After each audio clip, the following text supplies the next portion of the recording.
شروع کرتے ہیں اللہ کے بابرکت نام سے جو بڑا مہربان اور نہایت رحم والا ہے۔ تمام تعریفیں میرے اللہ رب العزت کے لیے ہیں۔ السلام علیکم لسنرز، میں ہوں آپ لوگوں کی ہوسٹ نوشین، اور میں اپنے چینل خوفناک کہانیاں آفیشیل میں اپنے سبھی سننے والوں کو خوش آمدید کہتی ہوں۔ میں امید کرتی ہوں آپ سب لوگ خیریت سے ہوں گے، جہاں ہوں گے خوش ہوں گے۔ آج آپ لوگوں کے لیے میں بہت دلچسپ خوفناک کہانیاں لائی ہوں جنہیں آپ لوگ بہت پسند کریں گے۔ آج کی جو پہلی خوفناک کہانی ہے میرے ساتھ ذوالفقار شیئر کر رہے ہیں نانا جی کی کہانی۔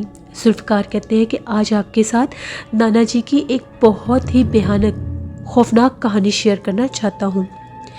یہ کہانی ہمیں نانا جی نے تب سنائی جب نانا جی کو شاہ صاحب کے ساتھ کام کرتے ہوئے تقریباً 8 سے 9 سال گزر چکے تھے۔ نانا جی کہتے ہیں ایک دفعہ کی بات ہے، شاہ صاحب اور میں ہم لوگ شاہ صاحب کے حجرے پر ہی بیٹھے ہوئے تھے۔ اسی وقت وہاں پر ایک بچے کو شاہ صاحب دم کر رہے تھے۔ اس بچے کے اوپر ایک جن سوار تھا، تو جیسے ہی شاہ صاحب نے اس بچے سے اس جن کو حاضر کر کے نکالا، تو ابھی ہم لوگ باتیں ہی کر رہے تھے کہ وہاں پر کسی دوسرے گاؤں سے ایک بزرگ شخص، ایک بوڑھی عورت اور ان کے ساتھ ایک شخص آیا۔ وہ جوان سا ہی تھا۔ وہ 3 لوگ بہت زیادہ پریشان تھے اور بہت زیادہ رو بھی رہے تھے اور ڈرے ہوئے تھے، اور شاہ صاحب سے یہ کہہ رہے تھے کہ ہماری مدد کریں۔ شاہ صاحب نے پہلے انہیں یہ کہا کہ آپ کچھ دیر انتظار کریں، ابھی تھوڑی دیر پہلے ہی میں نے ایک بچے کا جن اس کے اوپر سے حاضر کر کر نکالا ہے، تو اب تھوڑی دیر انتظار کریں۔ لیکن وہ لوگ حد سے زیادہ پریشان تھے۔ وہ یہ کہہ رہے تھے کہ ہم لوگ انتظار نہیں کر سکتے، ہماری مدد کریں، ہم بہت دور سے آئے ہیں۔ تو شاہ صاحب نے وہاں پر بیٹھے جتنے بھی لوگ تھے ان کو باہر بھجوا دیا۔ میں اور شاہ صاحب وہیں پر تھے۔ شاہ صاحب نے پوچھا، جی بتائیں آپ کے ساتھ کیا مسئلہ ہے؟ تو لوگوں کا یہ کہنا تھا کہ ان کی ایک جوان بیٹی تھی جس کو مرے ہوئے ابھی 41 دن ہوئے ہیں، لیکن اب وہ ایک چڑیل کے روپ میں اس کے شوہر کو سونے نہیں دیتی۔ رات بھر آ کے اس کے گھر کا دروازہ پیٹتی ہے اور اسے آ کر یہ کہتی ہے کہ رمضان دروازہ کھولو، میں آ گئی ہوں۔ اس کے شوہر کا نام رمضان تھا۔ شاہ صاحب نے کہا کہ مجھے پوری بات بتائیں، آخر وہ اس لڑکی کے ساتھ کیا مسئلہ ہوا تھا اور وہ کیسے فوت ہوئی؟ تو لوگوں کا یہ کہنا تھا کہ ہم لوگوں کی بیٹی اکثر ایک درخت کے نیچے جا کر کھیلا کرتی تھی۔ بچپن سے ہی وہ ایک برگد کے پرانے درخت کے نیچے کھیلتی تھی۔ ہم لوگوں نے اس کو بہت منع کیا تھا، لیکن وہ باز نہیں آتی تھی۔ چھپ چھپ کر بھی وہ گاؤں کے اسی برگد کے پیڑ کے نیچے جا کر کھیلتی تھی۔ اس پیڑ کے بارے میں یہ مشہور تھا کہ وہ پیڑ 100 سال پرانا پیڑ تھا اور اس کے اوپر ایک بہت بوڑھی چڑیل کا بسیرا تھا۔ ہم اسے منع کرتے تھے، لیکن یہ باز نہیں آتی تھی۔ بہت دفعہ مار پیٹ بھی کی، پھر بھی یہ اسی درخت کے نیچے بیٹھ کر اکیلی کھیلتی رہتی تھی، اور اس کے پاس عجیب و غریب طرح کے کھلونے بھی ہوتے تھے۔ وہ کہاں سے لیتی تھی ہمیں نہیں بتاتی تھی۔ اسی طرح سے وقت گزرتا گیا۔ ہم لوگوں کی بیٹی جوان ہونے لگی تو ہم لوگ اس کو باہر کم ہی نکلنے دیتے تھے۔ اکثر وہ رات کو چھپ کر اسی پیڑ کے نیچے جا کر بیٹھا کرتی تھی۔ وہیں سے اس چڑیل کا اس کے اوپر سایہ ہو گیا، اور وہ چڑیل جو تھی اس کے جسم میں باقاعدہ حاضر ہونے لگ گئی۔ ہم لوگوں کی بیٹی بیٹھے بیٹھے رونا شروع کر دیتی تھی، بیٹھے بیٹھے ہنسنا شروع کر دیتی تھی، اور بیٹھے بیٹھے نہ جانے اس میں ایسی کون سی طاقت آتی تھی، جب وہ چڑیل اس کے جسم میں آتی تھی تو اس کے قدم زمین سے اوپر ہوا میں ہوتے تھے۔ ایسا لگتا تھا کہ جیسے وہ اس کے پاؤں زمین پر نہیں ہیں۔ ہم لوگوں نے اپنی آنکھوں سے یہ سب دیکھا۔ ہم لوگ بہت ڈر گئے کہ اگر گاؤں کے لوگوں کو یہ بات پتہ چل گئی تو گاؤں کے لوگ کہیں ہمیں گاؤں سے نکال نہ دیں۔ ہم لوگوں کا کوئی اور ٹھکانہ بھی نہیں تھا، اور وہ ہماری اکلوتی بیٹی تھی۔ ہم لوگوں نے جیسے کیسے کر کے بہت سے عامل حضرات کے پاس اسے دکھایا۔ بہت سے عاملوں نے اپنی طرح سے عملیات کیے، لیکن ان کا اثر یہ ہوا کہ اس چڑیل کا قبضہ اس پر اور پختہ ہو گیا۔ جب بھی کوئی عمل کرواتے تھے وہ پہلے سے زیادہ اس کے نتائج الٹے نکلتے تھے، یہاں تک کہ ہم لوگوں کی بیٹی جو تھی وہ آدم خور بننے لگ گئی، اس طرح سے کہ کچا گوشت کھانے لگ گئی۔ جب بھی گھر میں کوئی کچا گوشت آتا تھا وہ ہم لوگوں کو پتہ نہیں چلنے دیتی تھی، اور پکانے سے پہلے ہی وہ گوشت کھا جاتی تھی۔ ہمیں یقین ہو گیا تھا کہ یہ حرکت ہم لوگوں کی بیٹی ہی کرتی ہے، لیکن ایک بار تو حد ہی ہو گئی۔ ہم لوگوں نے رات کے ٹائم اپنی بکریوں کو چلاتے سنا۔ بکریاں چیخ چلا رہی تھی، اس وقت ہم لوگوں کی بیٹی کے اوپر وہ چڑیل حاضر تھی۔ اس نے ایک بکری کو دبوچا ہوا تھا اور وہ اس کا پیٹ پھاڑ کر اس میں سے اس کا گوشت کھا رہی تھی۔ ہم لوگوں نے اس کے بعد اپنی بیٹی کو باندھنا شروع کر دیا۔ پھر ہمیں ایک بہت بڑے عامل کا پتہ چلا۔ اس عامل نے ہم لوگوں کی بیٹی کا 3 ماہ علاج کیا۔ وہ اکثر اس کے پاس پڑھائی کرتے تھے۔ پڑھائی کرنے کے بعد کچھ عرصے کے لیے وہ چڑیل اس کے جسم سے جانے لگی، یعنی 3 ماہ خیریت سے گزر گئے۔ 3 ماہ کے بعد تقریباً 15 سے 20 دن اور گزر گئے۔ نہ تو ہم لوگوں کی بیٹی کو کوئی دورہ پڑا، نہ ہی اس نے کسی جانور کو نقصان پہنچایا اور نہ ہی اس نے کوئی کچا گوشت کھایا۔ ہم لوگ بڑے خوش تھے کہ بڑے عرصے کے بعد ہم لوگوں کی بیٹی ٹھیک ہو گئی ہے، لیکن یہ ہم لوگوں کی بہت بڑی غلط فہمی تھی۔ ہم لوگ اس عامل کے پاس دوبارہ گئے۔ اس نے یہ کہا کہ اب وہ چڑیل اس کے جسم سے چلی گئی ہے۔ اس چڑیل کو میں نے 20 سال کے لیے اس سے دور کر دیا ہے۔ اب آپ لوگ جتنی جلدی ہوتا ہے اس کی شادی کر دیں۔ ہم لوگوں نے جیسے کیسے کر کے 1 مہینے کے اندر اندر اس کی شادی کر دی۔ اس کی شادی ہونے تک بھی اس کو دوبارہ کوئی دورہ نہیں پڑا تھا، نہ ہی اس کے پاس وہ عجیب و غریب کھلونے اور چیزیں ہوتی تھیں۔ بڑی ہونے کے باوجود بھی اس کے پاس عجیب و غریب طرح کے کھلونے، بہت بھیانک چہرے والی گڑیا، اس طرح کے کھلونے ملتے تھے جو بہت ڈراؤنے ہوتے تھے۔ ہم لوگ بڑے خوش تھے۔ ہم لوگوں نے اس کی شادی کر دی۔ ابھی اس کی شادی کو 5 دن بھی نہیں گزرے تھے، اسے دوبارہ سے دورے پڑنے لگ گئے۔ اس کی وہی حالت ہو گئی۔ اس کا شوہر رمضان ہم لوگوں کے پاس آیا اور آ کر یہ کہنے لگا کہ ساری رات وہ غائب ہو جاتی ہے اور صبح دوبارہ گھر واپس آ جاتی ہے۔ مجھے نہیں پتا وہ کہاں پر جاتی ہے۔ میں نے گھر کو تالا بھی لگایا ہے، اس کے باوجود وہ گھر سے غائب ہو جاتی ہے۔ کمرے کی کنڈی اندر سے لگی ہوتی ہے، اس کے باوجود وہ کمرے سے غائب ہو جاتی ہے اور بہت زیادہ خوفناک آوازیں نکالتی ہے۔ کبھی کبھی بیٹھے بیٹھے اس کی آنکھوں کا رنگ بدل جاتا ہے اور اس میں بہت طاقت آ جاتی ہے۔ کچھ عرصے سے میرے گھر کے جو جانور ہیں، پچھلے 5-6 دن سے میرے گھر کے جانور بھی غائب ہونے لگے ہیں۔ مجھے کچھ سمجھ میں نہیں آ رہا کہ یہ سب کیسے ہو رہا ہے۔ آپ کی بیٹی کو کیا مسئلہ ہے؟ آپ لوگوں نے میرے سے کوئی بات چھپائی ہے؟ ہم نے اسے پہلے تو ہم لوگ مان نہیں رہے تھے، پھر ہم نے اسے ساری بات بتائی، کیونکہ 2 سے 3 بار وہ اسے اسی برگد کے پیڑ سے واپس لے کر گیا تھا۔ وہ اس کو ڈھونڈتے ڈھونڈتے جب گاؤں میں آتا تھا تو اس کو وہ برگد کے پیڑ کے نیچے ہنستی ہوئی اور کبھی روتی ہوئی ملتی تھی۔ ہم نے اسے یہ کہا کہ ہم لوگوں کی بیٹی کے اوپر بچپن سے ایک بوڑھی چڑیل کا سایہ ہے۔ ہم لوگوں نے اس کا بہت علاج کروایا ہے۔ ہم نے ایک عامل سے عمل کروایا تھا۔ اس عامل نے ہمیں یہ کہا تھا کہ اس نے 20 سال کے لیے اس کے اوپر سے اس چڑیل کو ہٹا دیا ہے، اسی لیے ہم نے اس کی شادی کی تھی۔ پچھلے 1.5 ماہ سے اس کو کوئی دورہ نہیں پڑا تھا۔ ہمیں نہیں پتا کہ دوبارہ سے اس کو دورہ کیسے پڑنے لگ گیا۔ اس رمضان نے ہمیں یہ کہا کہ جو کچھ بھی ہے اب وہ میری بیوی ہے، آپ لوگوں کا اس میں کوئی قصور نہیں۔ ہم لوگوں کو دوبارہ اسی عامل کے پاس جانا چاہیے۔ اس عامل کو ہم لوگوں نے بہت ڈھونڈا، لیکن وہ عامل ہمیں دوبارہ نہیں ملا۔ ہم لوگوں نے پھر سے عاملوں کی تلاش شروع کر دی۔ جب کسی جادوگر عامل کسی کا بھی پتہ چلتا تھا، ہم لوگ اس کے پاس چلے جایا کرتے تھے، لیکن ہم لوگوں کی بیٹی کے حالات دن بدن بہت زیادہ خراب ہوتے جا رہے تھے۔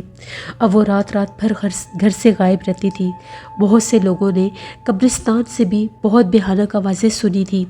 لوگوں کا یہ ماننا تھا کہ ان کی بیٹی پاگل ہے، اس کا ذہنی توازن خراب ہے، اس کے اوپر جنات کا بسیرا ہے اور وہ جنات اس کو پتہ نہیں کہاں کہاں لے کر جاتے ہیں۔ بہت سے لوگوں نے قبرستان میں بھی اس کو مختلف قبروں پر بیٹھے دیکھا تھا۔ ہم لوگ بہت زیادہ پریشان ہو گئے، بڑی مشکل سے اس کو ڈھونڈ کر ایک قبرستان سے واپس لے کر آئے تو ہم لوگوں نے اس کو گھر میں قید کرنا شروع کر دیا۔ ہم لوگوں کو بہت دور ایک گاؤں میں ایک عامل کا پتہ چلا۔ اس عامل کو لے کر آئے تو اس عامل نے اس کے اوپر 7 دن کا ایک عمل کیا۔ وہ عامل 7 دن ان کے گھر ہی رکا۔ اس عامل کے 7 دن عمل کے بعد 8ویں دن اس کے اوپر اس چڑیل نے حملہ کیا اور ہم لوگوں کی بیٹی کو مار دیا۔ عامل کا یہ کہنا تھا، اور ہم سب نے اپنی آنکھوں سے بھی دیکھا تھا، کہ میں نے 7 دن اس چڑیل کو اس لڑکی سے دور کیا، لیکن وہ چڑیل بالآخر 8ویں دن اس کے گلے سے وہ عمل کا تعویذ ہٹتے ساتھ ہی اس کے اوپر حملہ آور ہو گئی اور اس نے اس کی گردن توڑ دی۔ جس وقت ہم لوگوں کو پتہ چلا کہ ہم لوگوں کی بیٹی مر گئی ہے، ہم لوگ بہت روئے، بہت روئے ہم لوگ۔ جس وقت ہم لوگ اس کا جنازہ لے کر جا رہے تھے، اس کے جنازے کے ساتھ ساتھ ایک بہت عجیب و غریب حلیے کی بوڑھی عورت چلتی ہوئی آ رہی تھی۔ گاؤں کے سبھی لوگوں نے اسے دیکھا۔ بہت سے لوگوں نے اس سے پوچھا کہ تم کون ہو اور اس کے پیچھے کیوں آ رہی ہو؟ عورتوں کا قبرستان میں جانا منع ہے، لیکن وہ باز نہیں آئی۔ اس کے باوجود ہم لوگوں میں سے گاؤں کے ایک دو لوگوں نے اس کو وہاں سے ہٹانے کی بھی کوشش کی، لیکن اس کے باوجود وہ ساتھ ساتھ چلتی آئی، یہاں تک کہ وہ قبرستان میں بھی ساتھ آئی اور اس نے اس کی تدفین ہوتے بھی دیکھی۔ ہم لوگوں نے گورکن کو یہ کہا تھا کہ اس کی قبر کی حفاظت کرنا۔ گورکن کا کہنا یہ ہے کہ رات کے ٹائم اس کی قبر کے پاس سے رونے کی آوازیں آ رہی تھی، تو جب میں نے جا کر دیکھا تو وہاں پر ایک بوڑھی عورت بیٹھ کر رو رہی تھی۔ وہ بوڑھی عورت بہت ہی زیادہ بھیانک تھی۔ اس کے سر پر صرف 3 سے 4 بال تھے، اس کی سفید رنگ کی آنکھیں تھیں، سر سے ننگی تھی اور کالے رنگ کے کپڑے پہنے ہوئے تھے، بہت لمبے دانت تھے۔ جیسے میں رونے کی آوازیں سن کر اس کے قریب گیا اور پوچھنے لگا کہ تم کون ہو، تو جب اس نے میری طرف دیکھا تو میں برداشت نہیں کر سکا۔ اسی طرح سے 41 دن وہ اس کی قبر پر بیٹھ کر روتی رہی۔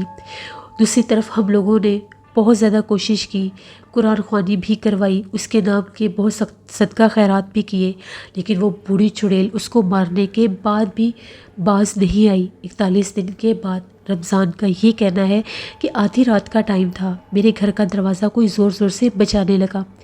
تو جب میں باہر نکلا تو مجھے میری بیوی آوازیں دے رہی تھی اور کہہ رہی تھی رمضان میں مری نہیں ہوں، میں زندہ ہوں، دروازہ کھولو۔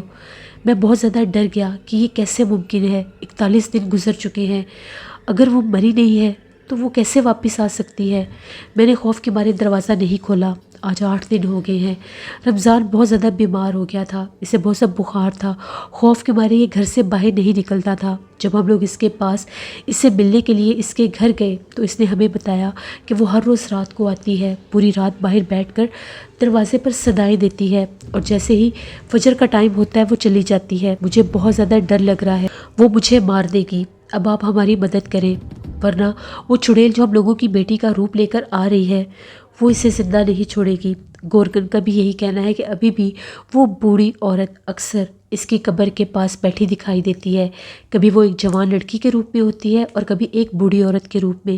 یہ بات پورے گاؤں میں پھیل گئی ہے، جس طرف ہم لوگوں کی بیٹی کی قبر ہے اس طرف کوئی بھی نہیں جاتا، بلکہ سب یہ کہتے ہیں کہ وہ ایک چڑیل کی قبر ہے، ان کی بیٹی کے ساتھ چڑیل بھی اسی قبر میں ہے، ہماری مدد کیجیے۔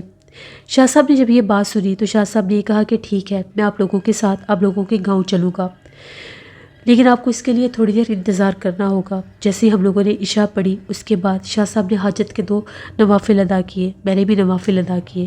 شاہ صاحب نے ایک مخصوص تسبیح مجھے بتائی، انہوں نے بھی پڑھی اور میں نے بھی پڑھی۔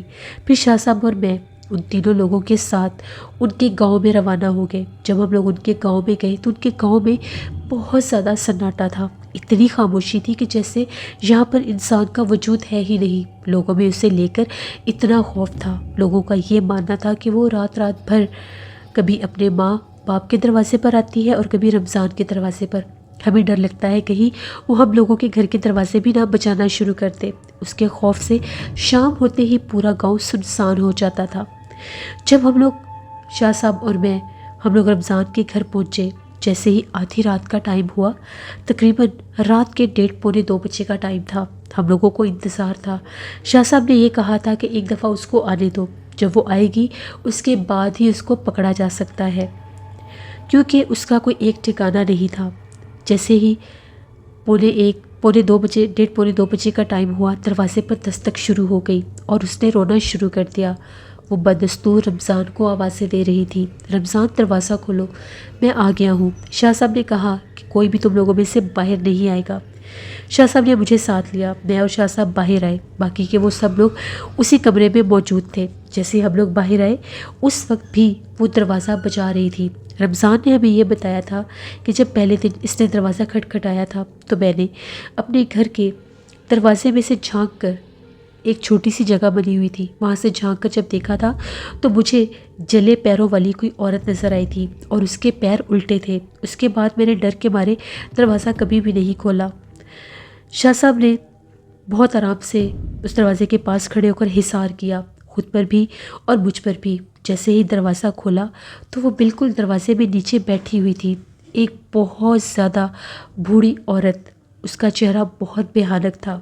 جیسے اس نے شاہ صاحب کو دیکھا وہ ایک دم سے اٹھی اور اس نے بھاگنا شروع کر دیا۔ شاہ صاحب حصار میں تھے۔ شاہ صاحب نے یہ کہا کہ اس کو بھاگنے دو، یہ جہاں تک بھاگتی ہے اس کو جانے دو۔ جیسے ہی شاہ صاحب اور ہم لوگ اس برگد کے پیڑ کے پاس گئے، اس پیڑ کے اوپر سے رونے کی آوازیں آ رہی تھی اور اس پیڑ کے پیچھے وہی چڑیل اس جوان لڑکی کے روپ میں بیٹھی ہوئی تھی اور بار بار یہ کہہ رہی تھی کہ مجھے بچا لیں۔ شاہ صاحب نے یہ کہا کہ اس کے فراڈ میں نہیں آنا، یہ وہ لڑکی نہیں بلکہ چڑیل کا ہی روپ ہے، یہ چاہتی ہے کہ ہم اس کی بات سنیں، اس سے ہم کلام ہوں اور یہ ہمیں بھی جانی نقصان پہنچا دے۔ اسی برگد کے درخت کے پاس شاہ صاحب نے بیٹھ کر پڑھائی کی۔ پڑھائی کرنے کے بعد جیسے ہی شاہ صاحب نے زمین کے اوپر ایک کیل لگایا، وہ چیخیں مارتی ہوئی چلاتی ہوئی غائب ہو گئی۔ اس کا دوسرا ٹھکانہ اس لڑکی کی قبر تھی۔ اب وہ اس برگد کے درخت سے جا چکی تھی۔ پھر شاہ صاحب اور میں واپس ان کے گھر آئے، ان کو ساتھ لیا اور قبرستان کی طرف چلے گئے۔ قبرستان کے پاس پہنچے تو شاہ صاحب نے ان لوگوں سے یہ کہا کہ آپ لوگ ابھی باہر نہیں آئیں گے، وہ لوگ ابھی آپ لوگ قبرستان کے اندر نہیں آئیں گے، قبرستان سے باہر ہی رہیں گے۔ میں اور شاہ صاحب قبرستان کے اندر گئے۔ جیسے ہی اس کی قبر کے پاس پہنچے تو ہم لوگوں کو پتہ چل گیا تھا کہ یہ اسی کی قبر ہے۔ وہاں پر ایک بوڑھی عورت اور ایک جوان لڑکی بیٹھے رو رہے تھے اور اس طرح سے رو رہے تھے جیسے ماتم کیا جاتا ہے۔ شاہ صاحب نے ان کی قبر کے بالکل پاس کھڑے ہو کر وہاں پر پڑھائی کی۔ پڑھائی کر کے شاہ صاحب نے ایک کپڑے کے اوپر آگ لگائی۔ کپڑے کے اوپر آگ لگا کر اس بوڑھی عورت کی طرف جیسے ہی پھینکی، اس کے جسم کو آگ لگ گئی اور وہ چلانے لگ گئی۔ دیکھتے ہی دیکھتے وہ جو اس جوان لڑکی کے روپ میں وہاں پر بیٹھی تھی وہ بھی غائب ہو گئی، یہاں تک کہ وہ جو چڑیل تھی جل کر راکھ ہو گئی۔ شاہ صاحب نے اس کے اس جلے ہوئے وجود کی ساری راکھ اکٹھی کی اور اس کو ایک رومال میں باندھ لیا۔ اس کے بعد شاہ صاحب نے اور میں نے وہاں پر باقاعدہ 1 گھنٹہ پڑھائی کی۔ 1 گھنٹہ پڑھائی کرنے کے بعد اس لڑکی کی قبر کے چاروں طرف حصار کیا۔ حصار کرنے کے بعد شاہ صاحب نے وہاں سے قبرستان سے باہر نکل کر وہ جو رومال تھا شاہ صاحب نے اس کے شوہر کے ہاتھ میں دیا اور کہا کہ صبح فجر کے بعد جا کر اس رومال کا منہ کھولے بنا اس کو کسی کنویں میں پھینک دینا، دوبارہ وہ تنگ نہیں کرے گی۔ اسی رات میں اور شاہ صاحب وہاں سے واپس آ گئے۔ تقریباً ہم لوگ بھی فجر کے ٹائم ہی واپس پہنچے تھے۔ اس سے اگلے دن اس کا جو شوہر تھا وہ ایک کنویں میں اس رومال کو پھینک کر شام تک ہم لوگوں سے ملنے آیا۔ شاہ صاحب نے پوچھا کہ تمہاری طبیعت تو خراب نہیں ہوئی؟ جس پر اس کا یہ کہنا تھا کہ نہیں۔ جیسے ہی میں نے اس رومال کو پھینکا مجھے ایسا لگا کہ میرے اوپر سے بہت بوجھ اتر گیا ہے۔ اس کے بعد وہ لوگ 10-15 دن کے بعد واپس آئے۔ ان کا یہ کہنا تھا اب تو نہ وہ رات بھر رمضان کو آوازیں دیتی ہے اور نہ ہی کبھی گاؤں میں دوبارہ نظر آئی ہے۔ وہ چڑیل جو اس لڑکی کی قبر پر بھی سوار تھی اب وہاں پر اسی برگد کے پیڑ کے اوپر شاہ صاحب نے کیل لگا دیا تھا، وہاں پر تو وہ جا نہیں سکتی تھی۔ شاہ صاحب نے اس کو جلا کر اس کی راکھ کو ایک کنویں میں پھینکوا دیا تھا اور وہ کنواں ایسا تھا جو بہت قدیم اور پرانا کنواں تھا۔ ہمیشہ کے لیے وہ چڑیل وہیں پر راکھ بن کے رہ گئی۔ یہ ایک کہانی تھی جو ہمارے نانا جی نے ہمیں سنائی اور میں نے آپ کے ساتھ شیئر کی۔ بہت شکریہ ذوالفقار آپ کا۔ جس سے یہ تھی آج کی خوفناک کہانی۔ اپنا فیڈ بیک مجھے ضرور دیں، آپ لوگوں کو کیسی لگی۔ آپ لوگ بھی اپنی خوفناک کہانیاں شیئر کر سکتے ہیں ڈسکرپشن باکس میں دیے گئے ای میل آئی ڈی doshirmilk57@gmail.com پر۔ اس کے علاوہ آپ لوگ مجھے کمنٹ باکس میں بھی سٹوری شیئر کر سکتے ہیں۔ انشاءاللہ کل آپ لوگوں کے ساتھ پھر ملاقات ہوگی کسی نئی خوفناک کہانی میں، اور کل میں ہارر سٹوریز آفیشیل پر بھی ایک سٹوری پوسٹ کروں گی، اس کو بھی وزٹ کریے گا۔ اپنا بہت سا خیال رکھیے گا، اپنی ڈھیروں دعاؤں میں مجھے میری فیملی کو ضرور یاد رکھیے گا۔ Thank you for watching, stay blessed, اللہ نگہبان۔